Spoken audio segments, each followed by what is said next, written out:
众所周知 ，ABO 是一种很放飞想象力的题材，而且每个 ABO 作品里的 ABO 设定都会有不同的四射。接下来就让我们走进科学，为你介绍这个故事里的 ABO 设定。问题一 ，ABO 是什么？简单来说 ，ABO 是 Alpha、Beta、Omega 的简称，是指在男女性别的基础上分化出来的3种不同性别。而 ABO 的划分的决定性因素是第二性征和信息素。在这里插一句科普，其实信息素就是 pheromone， 翻译作费洛蒙或者香偶素，是一种与性有关的荷尔蒙。佛罗蒙是现代医学界的重大发现，是所有昆虫、动物和人类所能分泌的一种化合物。只不过很长时间里，人们看起来好像失去了感觉佛罗蒙存在的能力。但研究者发现，我们对佛罗蒙的感知并没有消失，只是存在于潜意识的水平。由于这个故事的 ABO 设定是走比较接近现实的软科幻风格的，那么依据这个概念，这个故事里的 ABO 依旧可以分为2大类，一类是男性 Alpha、女性 Alpha 以及男性 Beta。男性 Alpha 和女性 Alpha这类人群体能最强，信息素基因为显性，有明显的信息素气味和易感期周期。至于他们的第二性征，请大家看图意会。而男性贝塔体能一般，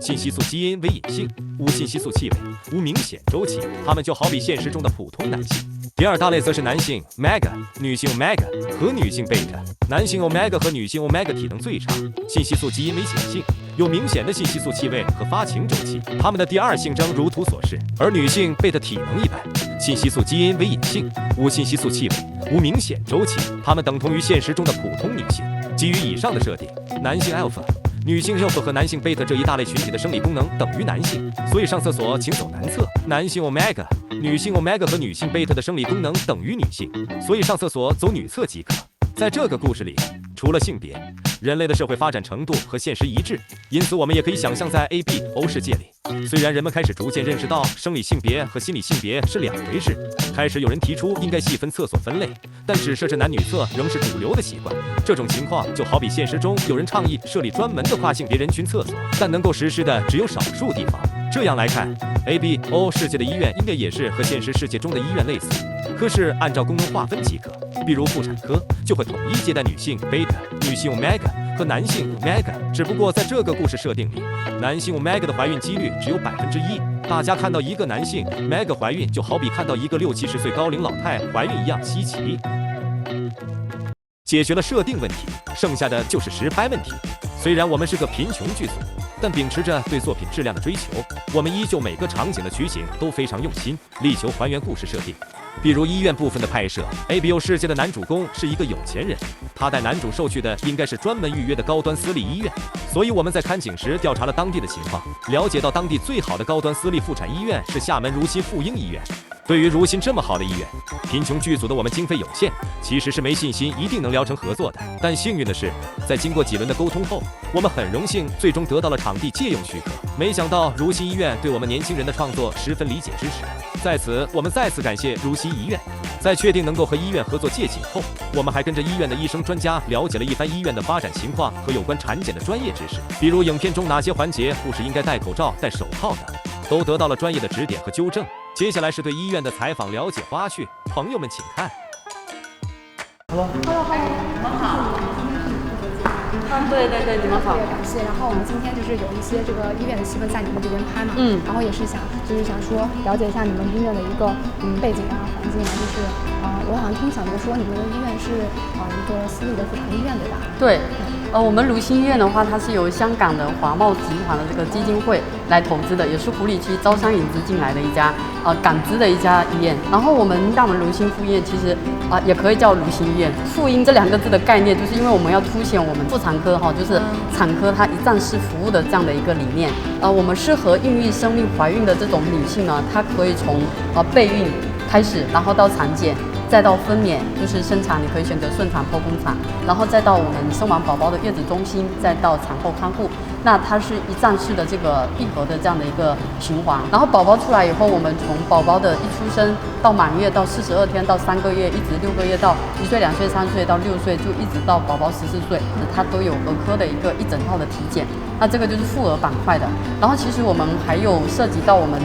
非常好的一个大健康管理这一块的。就健康管理的话，它对企事业单位的一个团队体检，还有个人的一个高端体检，以及整个全家家庭的这种体检，它都能够覆盖到。然后我们对体检板块是比较有信心的，我们的一个仪器设备非常高端，就是最新的一些型号，然后它的分辨率啊这种层次效果会更好一些。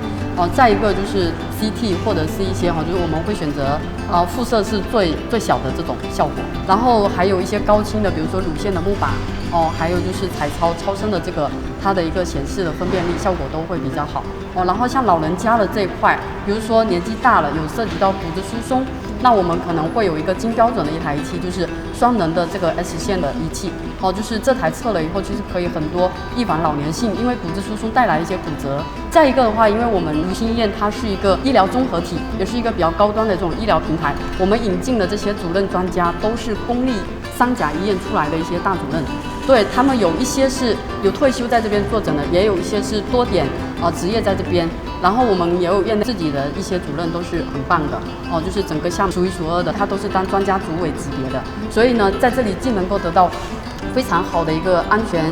专业的一个检查，然后也可以得到比较舒适的温暖的一个服务，然后再就是我们的环境也是比较舒适的，没有说很拥挤，然后呢，我们都是1对1的这种 VIP 体检预约的这种方式，所以我们主要是想为客户提供高品质、差异化、有温度的医疗，所以进到如新的客户，他们其实满意度是很 OK 的。在 B 超市，我们也了解了最新的4维彩超。哇，医生，这个上面显示就是我们小时候的样子吗？对，这个就是显示的是那个宝宝在宫内24周左右的时候一个样子，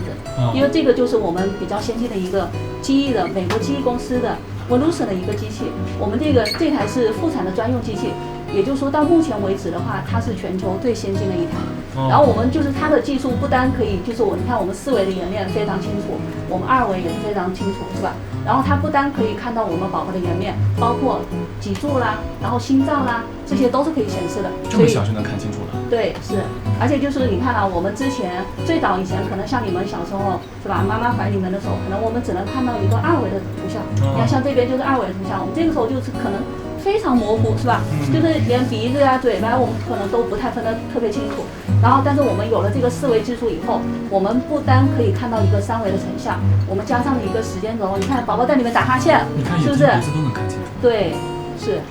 所以就是说这个医疗在进步嘛，是吧？我们所有的就是技术都比较先进。这属于世界顶级的器械了，是吧？是厦门最早有的第一台。对，懂了。对，所以我们无论是积累经验也好，还是科技水平也好，都是最顶级的。对，是。现在科技真是好，我们小时候都没有这样的待遇。是，你看这个是演练的哈，然后你看我们现在呈现的，这是一个脊柱的，是吧？你看我们之前就是通过2维的图像，我们可能只能看到这种黑白的图像，对不对？然后现在我们有了3维加持以后，你看我们所有的立体、双侧的肋骨，包括我们脊柱的椎弓椎体都能显示得非常清楚。就比如说这个脊柱哪里有问题啊，我们都可以定位。越早发现。对，更早的发现，就是在宫内更早的发现、诊断，然后给他做一些及时的处理。我们以前的童年照都是停留在我们出生的那一刻，那说明现在的小朋友出生照都可以在妈妈肚子里就可以记录下来。对，是这个就是出生之前的最早的照片了。不错。哪怕是看似简单的一个小作品，也需要凝聚很多人力物力的支持才能得以呈现。这期 Wow 花絮只解说了 ABO 设定的第1个问题，以及分享了找医院请的经历。关于这个故事，还有很多有趣的设定研究和幕后花絮可以分享。下期我们再见。